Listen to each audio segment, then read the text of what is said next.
Welcome. Today, we're diving deep into the art of negotiation. We're actually breaking down a professional guide, one originally meant for lawyers, and turning it into a playbook that really anyone can use to transform a conflict into a real collaboration. This is a pretty cynical way to look at things, right? And the source material gets that.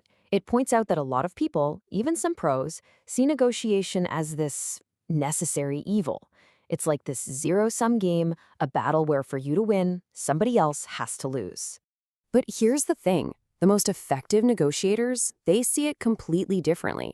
They don't just win fights, they actually build bridges. The argument here is that true mastery isn't about crushing your opponent. It's about finding a solution where everyone, and I mean everyone, walks away feeling like they've gained something. A true win-win. So, how do we get there? Well, we've broken this playbook down into 6 key parts. We're going to start by totally redefining the game, then we'll walk through how to prepare like a pro, choose your arena, and eventually we'll land on that ultimate goal, finding the win-win. Okay, first things first, we have to get our mindset right. We need to get our heads around what we're actually talking about when we use the word negotiation. So at its core, this isn't a war. It's a conversation. And the whole process is built on 2 really fundamental assumptions. First, that both sides are genuinely willing to talk. And second, that each side believes, even just a little, that they can persuade the other.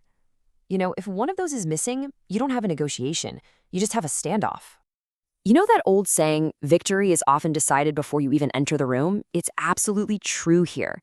And that brings us to the prep phase, which is so crucial because, honestly, what you do beforehand can make or break the entire thing. Top negotiators never, ever wing it. They do their homework.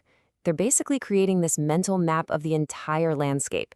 They know their own position inside and out, but just as importantly, they've really thought about the other side's position, what their core interests are, and this is so important, what their own backup plan is if they have to walk away from the table. All right, let's talk about something that people often overlook, the environment itself. It's a powerful tool. Where you meet, and even how you meet, can give you a real, tangible advantage.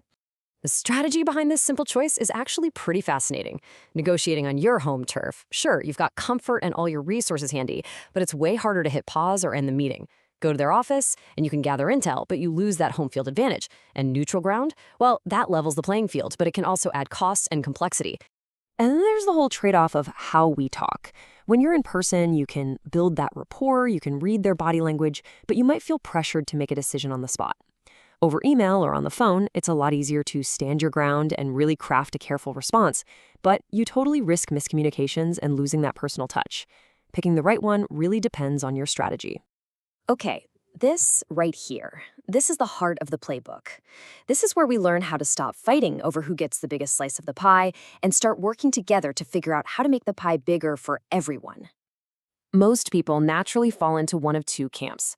You've got the competitive style. Their goal is to win at all costs. They hoard information and they use pressure. Then you have the cooperative style. They're all about fairness, sharing info, and finding a logical solution. But our source material suggests there's a third, much more powerful way. This classic little story perfectly illustrates the problem with fighting over positions. In this case, the position is, I want that orange. They both got half of what they said they wanted. But if they had just talked about their interests, I need the juice for my drink, I need the peel for my cake, they both could have gotten 100% of what they actually needed. And that leads us to this crucial idea, principled negotiation. This isn't about being tough or being nice. It's about being creative problem solvers. It's all about digging deeper to understand the why behind what each person is asking for. This whole approach is built on 3 pillars. First, separate the people from the problem. Don't let emotions get in the way. Attack the problem, not the person. Second, like we just saw with the orange, focus on what people actually need, their interests, not just what they say they want.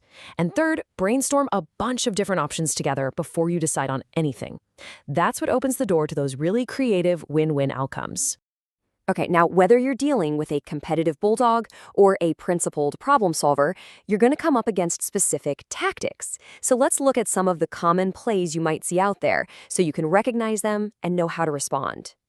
I'd bet you've seen some of these before. Limited authority is that classic, let me check with my boss move to stall. Lowballing is an extreme first offer designed to throw you off. And strategic silence? That's just using an awkward pause to make you uncomfortable so you'll start talking. The key is not to get flustered. Just recognize the tactic for what it is. Sometimes just calling it out is enough to neutralize it and keep you in control. All right, let's bring it all home. After all the prep, all the strategy, and all the tactics, what does real success, what does it actually look like? This, right here, is the ultimate takeaway. It is a fundamental shift in how you see the whole thing. Great negotiation isn't a battle over some limited resource. It's a creative partnership to find hidden value and create a better outcome for everyone involved than if they had just fought it out. So, we want to leave you with this final thought to carry into your next big conversation. Because true success, it isn't just measured by what you walked away with. It's measured by the value you created together, the problem you solved, and maybe most importantly, the strength of the relationship you built in the process.